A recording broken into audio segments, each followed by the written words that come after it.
Well, it is often called the long goodbye.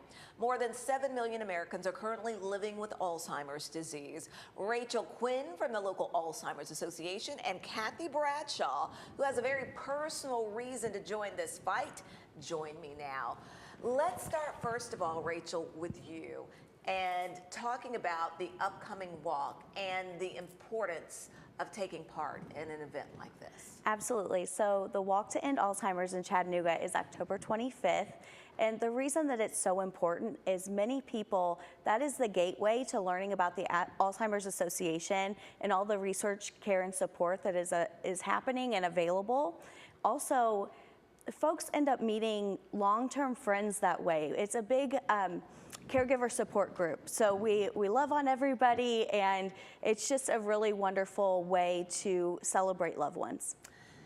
Kathy, one of the things, you have a personal reason Yes. for joining this fight, as do others who come, and it's your father. Tell us about, first of all, when did you notice that something was wrong? What were some of the early telltale signs? And there you are on a picture with your mother right there as you all both, walk to support your father.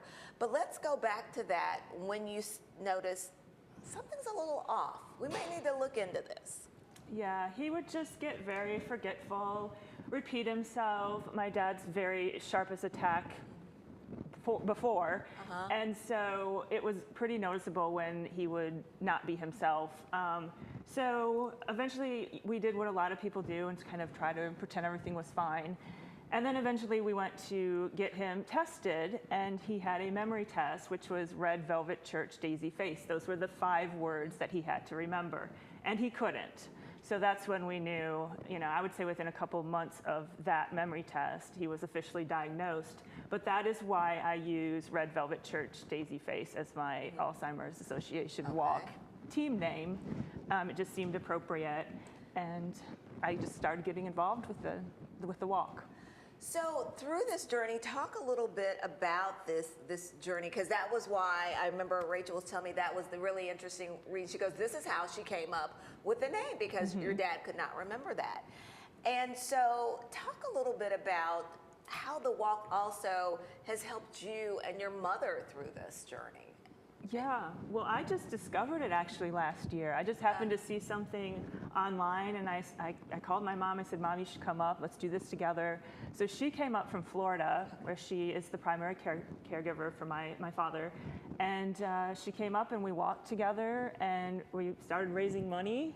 And fundraising is hard. I don't even like to ask for a ride to the airport, let alone ask people for money.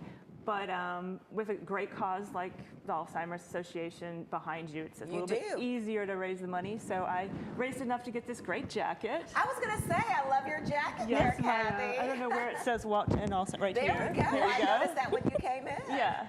And she's being very humble. Kathy was our largest fundraiser she says she doesn't like to ask for money, but she was the largest fundraiser in Chattanooga area last year. And that's how she earned this wonderful jacket. Okay, so tell me, and that's one of the things, those funds, talk about that research and how that makes a difference and your optimism for finding a cure. So I am really, really optimistic. It's really awesome to hear folks like a neurologist at Erlanger say that she believes that there'll be a cure or significant care within her lifetime. The research that is happening is key research. It's critical.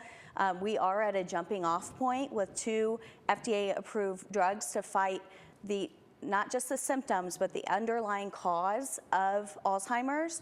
And we're hopeful that that is the jumping off point to then find significant treatment and then a cure. And just remind people also as caregivers to take care of themselves and reach out for support groups. Absolutely. So we have one of my favorite things that we offer, because it's our greatest resource, is our 1-800 number. And I'm sure you have that can go onto the screen. I don't have it right up here. That's okay. We'll put it up there. But that is 24/7 hotline that you can call, and a master's level clinician answers the phone and gets somebody the help that they need. And even folks that are surrounded by Alzheimer's care and support, there's those moments that are super vulnerable. you're in tears, you just need some help. And so I really encourage the viewers to call that number if they feel the need to. Okay. There are resources. Okay, well, I just want to thank both of you all, and I know as you and your mom and your family continue this journey. So again, there it is right there, Saturday, October 25th, Heritage Park. And